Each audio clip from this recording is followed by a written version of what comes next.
Começa agora mais uma edição do programa De Docente, o programa de TV da Seção Sindical dos Docentes da UFSM, a SEDUFSM. Aqui você confere temas relacionados à luta dos trabalhadores e dos movimentos sociais, com enfoque especial para a categoria docente. Na edição de hoje, teremos a cobertura completa da Assembleia Extraordinária que empossou a nova diretoria e o novo Conselho de Representantes da SEDUFSM. Uma matéria sobre a Assembleia Geral da categoria que discutiu, entre outras pautas, o indicativo de greve. Uma entrevista com a professora do curso de Direito da UFSM, Rosane Leal, sobre o direito na internet e o discurso de ódio, especialmente nas redes. Uma matéria sobre a segunda marcha pela educação pública, realizada na última quarta-feira, dia 4. Além do comentário semanal de Humberto Gabi Zanata.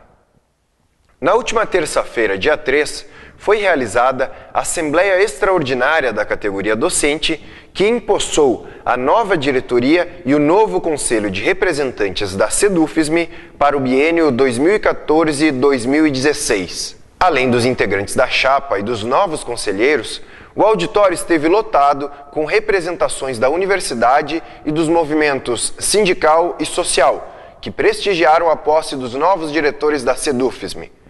Eleito no último pleito e agora efetivamente empossado para o cargo de presidente do sindicato, o professor Adriano Figueiró ressaltou algumas das tarefas que já se apresentam de imediato para a nova diretoria.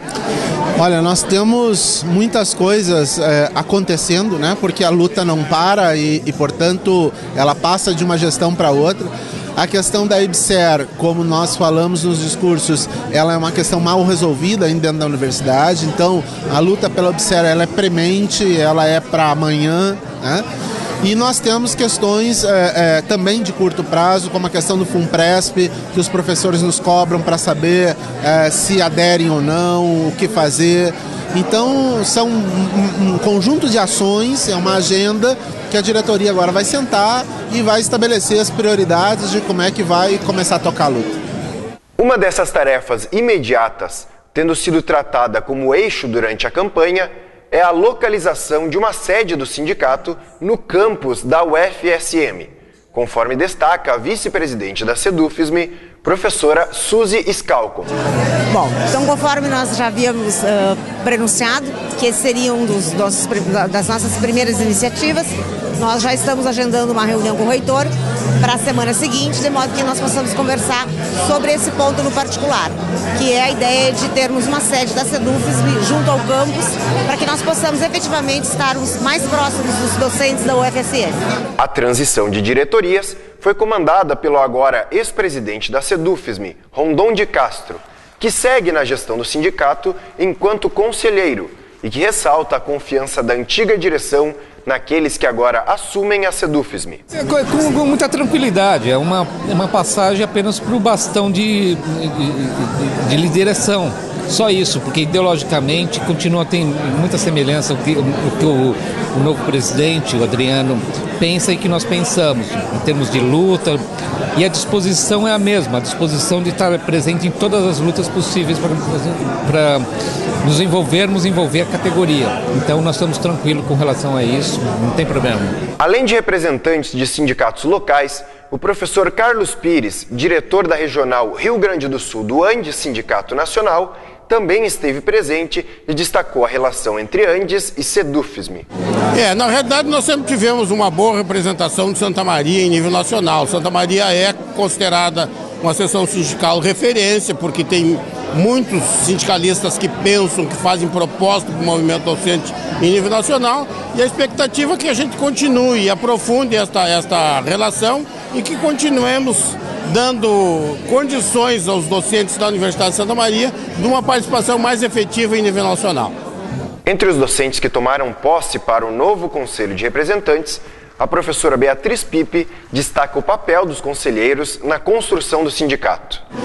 Então, quando eu coloquei o meu nome para conselheira, foi mais assim no sentido de colaborar com o sindicato, porque eu milito pelo sindicato há muitos anos, né? E não esperava nem ser eleita, não fiz campanha nem nada, mas daí entendi da responsabilidade de nós, os mais antigos do sindicato, de ir fazendo essa costura, né?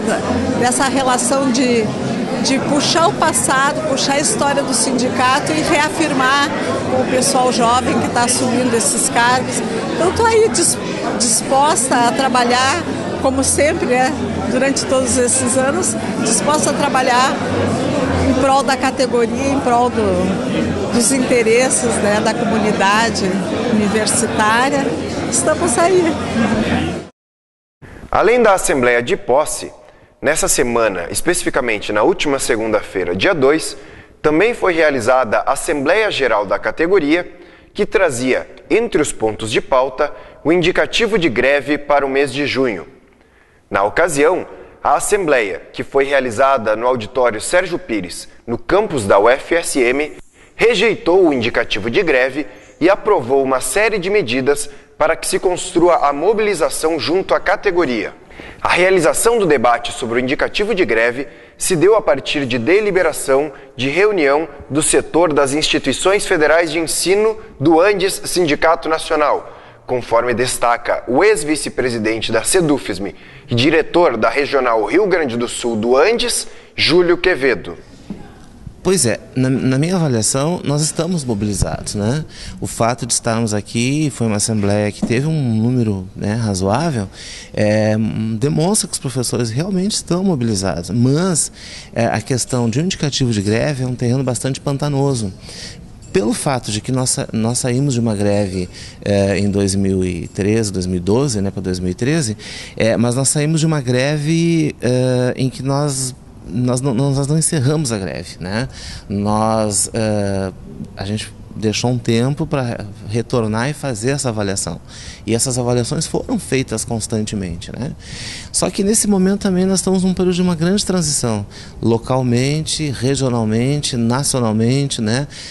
Novos companheiros de luta estão assumindo a frente da luta, estão assumindo, né, os cargos como diretores, etc.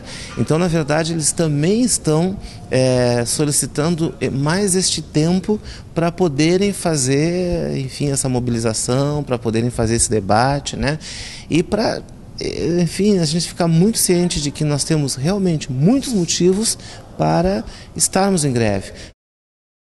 Dando sequência às discussões sobre a abertura de um processo de estatuinte na UFSM, na última terça-feira, dia 3, mais uma reunião foi realizada entre representantes da reitoria e dos 3 segmentos da universidade. A novidade trazida pela reunião é a realização de uma palestra na segunda-feira, dia 16, que terá como temática Concepção de Universidade e será ministrada pelo vice-reitor da Universidade Federal da Fronteira Sul, Antônio Inácio Andreoli. A atividade ocorre a partir das 3 horas da tarde no auditório do prédio 67, no campus da UFSM, e terá transmissão pelo sistema Multiweb. Na última quarta-feira, dia 4, foi realizada a segunda Marcha pela Educação Pública de Santa Maria. A atividade, que percorreu as ruas do centro da cidade, trazia como objetivo manifestar apoio à decisão do Conselho de Ensino, Pesquisa e Extensão da UFSM de destinar 50% das vagas para as cotas, assim como de encerrar o vestibular, aderindo ao Exame Nacional do Ensino Médio e ao Sistema de Seleção Unificada como forma de ingresso na UFSM. O tesoureiro-geral da SEDUFSM, professor Getúlio Silva Lemos, esteve presente e comenta a importância da decisão do Conselho. Na verdade, esta é uma demanda que há muito a sociedade brasileira estava precisando contemplar. Eu digo a sociedade brasileira porque é uma decisão que a Universidade Federal de Santa Maria está implantando no momento para a nossa universidade e região, de maneira que venha a corrigir certas injustiças sociais que historicamente elas estavam consagradas. Com acesso de 50% de cotas às universidades federais não tira toda a oportunidade de todos os candidatos ao ensino superior, porque existem outras universidades que não têm esta mesma decisão. Tem outros lugares para os candidatos dentro de um concurso vestibular que poderão recorrer para conseguir se formar na sua profissão num curso superior. Então, eu acredito que é necessário que o governo federal venha favorecer as classes desprivilegiadas, o ensino público, dentro de uma instituição como a nossa, que é uma referência dentro do país. Nos dias 30 e 31 de maio e 1º de junho, ocorreu em Porto Alegre a etapa estadual do Encontro Nacional de Educação.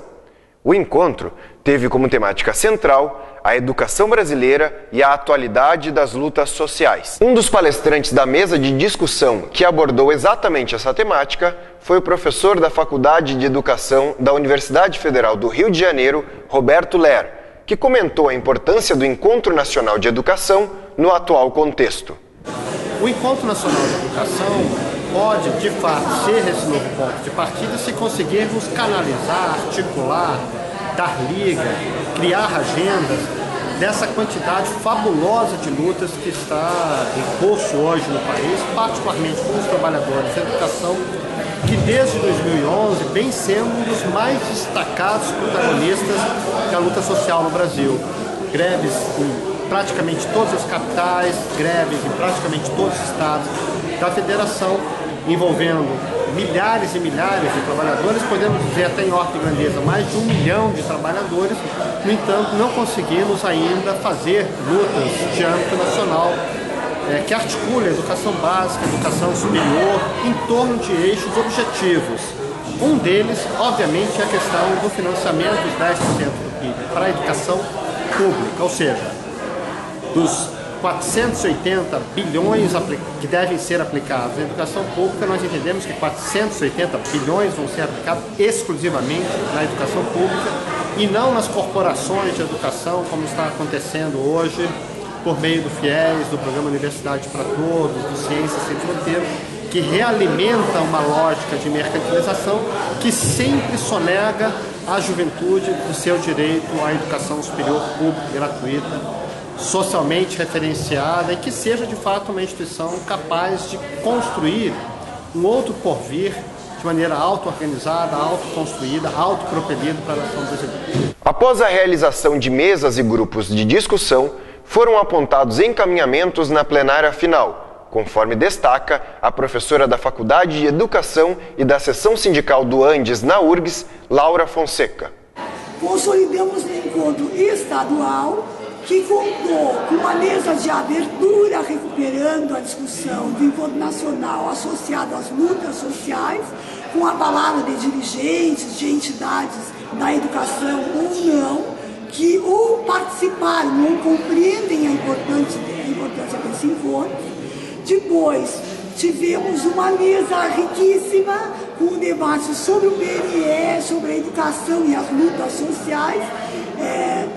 No terceiro turno, então, tivemos um debate dos grupos de discussão em torno dos textos produzidos nas cartilhas que fizemos, que construímos debatendo ao longo desse tempo, que, enfim, se trazem um debate sobre financiamento, sobre transporte e sobre democracia. A etapa estadual do Encontro Nacional de Educação, que contou com a participação de delegações de Santana do Livramento, Jaguarão, Pelotas e Santa Maria, finalizou com uma avaliação positiva, conforme relata Marina Meneghel, da comissão organizadora do evento. Então a avaliação desse espaço é muito positiva, a gente queria fazer ele numa escola pública, mas acabou não conseguindo, por questões de estrutura das escolas públicas precárias aqui no centro, que estão em reformas, e aí a gente acabou fazendo na universidade.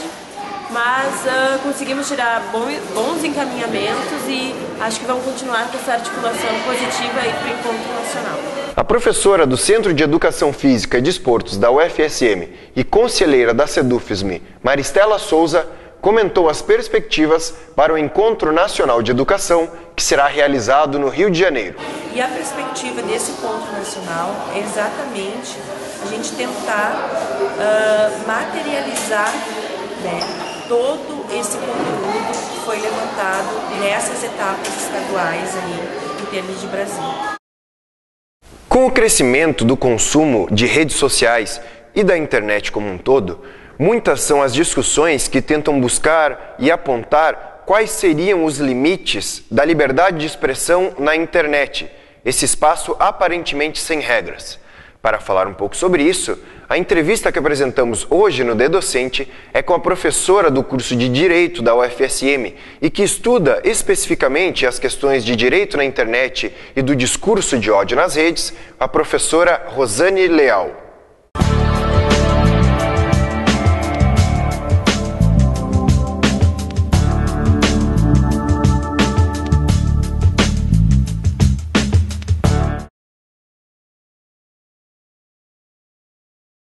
Bom, essa especificação, né, crime de ódio, ela tradicionalmente, usualmente, assim, de maneira técnica, ela é utilizada para aquelas situações em que há inferiorização, incitação à violência da pessoa, contra pessoas em virtude da raça, em virtude da origem, sua origem, sua nacionalidade, em razão, por vezes, de questões religiosas, opções sexuais, até mesmo questões, às vezes, relacionadas à condição social, socioeconômica da pessoa. Mas, normalmente, essa expressão assim que tem aparecido muito, que as pessoas se preocupam muito, é um crime de ódio, entre aspas, enfim, né, ele está relacionado mais, se utiliza essa expressão mais quando ela tem um caráter racial, né, que ela tem uma incitação à violência, ao ódio, em virtude da raça ou em virtude da origem, né, da nacionalidade da pessoa, que seria xenofobia, enfim, então está mais relacionado a isso. Embora nós tenhamos tantos outros discursos e tantas outras expressões que também elas podem se constituir como algo que incite a violência, né? Às vezes por violência de torcidas, em virtude de torcidas que são rivais, e que daí não haveria assim uma situação de ódio, mas daquele confronto entre pessoas que têm posições muito diferentes diante da vida, diante de determinadas coisas, que pode ser desde uma situação bastante simples lá de uma torcida organizada, enfim, que não tolera, né, a outra e assim por diante. Mas assim, o que mais preocupa realmente é o crescimento dessa comunicação, desse discurso, que ele é articulado e às vezes muito bem articulado para inferiorizar o outro e ao mesmo tempo para incitar a violência, especialmente a de caráter racial, aquela que está relacionada com a nacionalidade, né, da pessoa. Então, ela tem essa característica.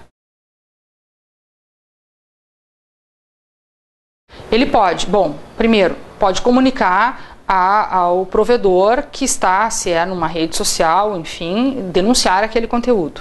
Ele pode comunicar isso ao Ministério Público, ele pode se dirigir a uma delegacia especializada, ele pode, inclusive, né, encaminhar isso, se ele quiser confiar, ou preferir confiar numa organização não governamental a uma governamental, que eu não estou sugerindo aqui, mas estou dizendo que tem mais uma opção, fazer contato, por exemplo, com organizações não governamentais como a SaferNet, que trabalha com rastreamento, vai verificar se é ou não, se aquela página existe ou não, vai salvar adequadamente para produzir aquela prova e vai então encaminhar para o órgão competente, ela mesma, porque ela tem vários termos de ajustamento, termos de cooperação, na verdade, com os órgãos públicos. Então, o caminho seria esse. Se a pessoa se sente vítima diretamente, né, produzir a prova, salvar a página, fazer, né, procedimentos que ela possa se dirigir a uma delegacia para fazer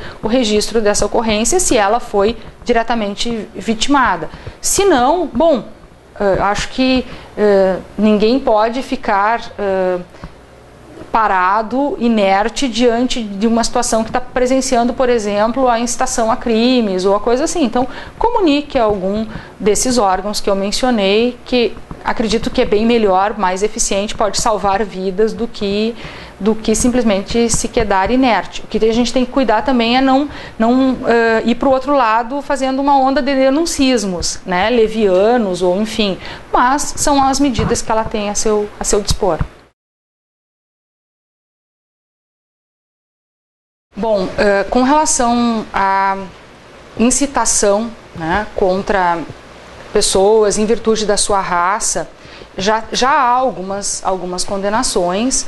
Uma delas ainda na época do Orkut, em que era a rede social, o site de rede social que mais os brasileiros utilizavam, ainda era muito recente o Facebook, e houve toda uma situação de discurso contra na verdade eram contra as pessoas da raça negra em virtude das cotas reservadas na Universidade de Brasília, né? Então havia uma insatisfação por parte de alguns, né, em virtude das ações afirmativas, e fizeram manifestações, né, no Orkut, assim, bastante violadoras de direitos, tratando de maneira muito pejorativa, inferiorizando as pessoas que ingressavam na universidade proveniente das cotas, incitando claramente a violência, porque o discurso de ódio ele inferioriza e ao mesmo tempo ele incita a violência, né? Isso são os componentes desse discurso. Então inferiorizava, tratava de maneira muito pejorativa, com palavras de baixo calão, e ao mesmo tempo incitava a violência dizendo: eles estão tirando as nossas vagas, porque o discurso de ódio tem isso, é eleger um inimigo comum, e aí incitar e arregimentar todos os demais para que acreditem naquele discurso e ajudem a combater aquele inimigo comum. Então, o discurso era: eles estão ocupando as nossas vagas, e então nós precisamos fazer alguma coisa contra isso porque estamos sendo prejudicados, né?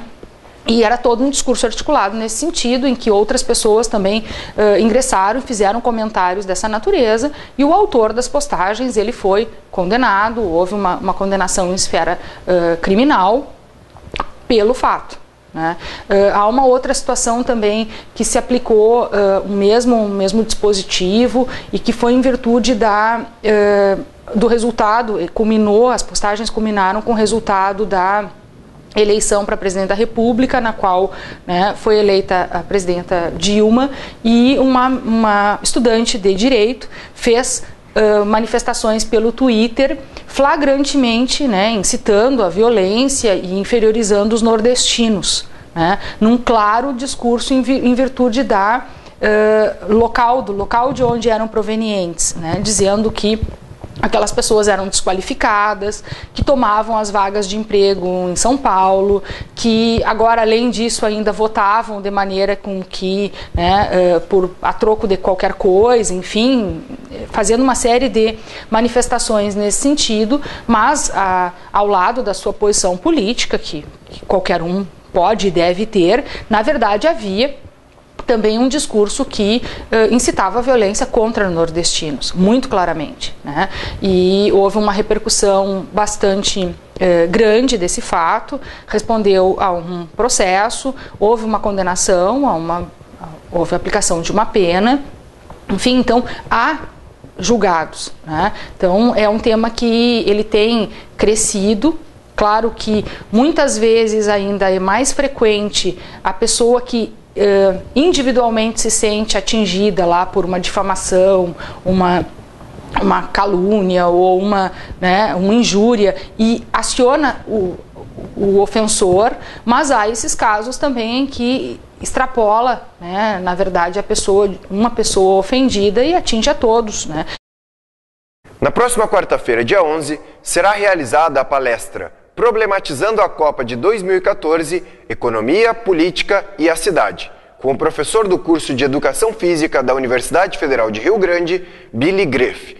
A palestra terá início às 10 horas da manhã no Anfiteatro Loi Trindade Berneira, no campus da UFSM. Vamos agora ao retorno do comentário semanal de Humberto Gabi Zanata. Estamos retornando após um período de afastamento em razão de tratamento de saúde e retomamos este contato semanal com os colegas professores, em primeiro lugar, e também com o público que nos honra com a sintonia. E estamos também muito agradavelmente iniciando este nosso comentário quando tomou posse, nesta semana, a nova diretoria eleita do Sindicato dos Professores Universitários da Universidade Federal Santa Maria. Nosso aguerrido, lutador, SEDUFSME, a SEDUFSME, a Seção Sindical dos Docentes da Universidade Federal Santa Maria. Eleitos os companheiros Adriano para presidente e para vice a colega Suzy. E um conjunto significativo de professores que preenchem os outros cargos da diretoria e também um grupo muito sólido e aguerrido de professores que vão formar o Conselho de Representantes. A proposta dos novos dirigentes foi exatamente de tentar fazer com que o sindicato se fortaleça pela base. Por que é atual essa questão do sindicato pela base? Porque nós sabemos que nos últimos anos o sindicalismo brasileiro tem sofrido uma desaceleração, para usar um termo da moda, e tem ficado praticamente nas suas lutas extremamente específicas, e isto de uma certa forma tem afastado da luta do sindicalismo aqueles que de uma certa forma não pegaram todo aquele tempo de luta em que os sindicatos se consolidaram no país. Evidentemente que há diferentes variáveis para se analisar o afastamento dos sindicalistas dos seus sindicatos.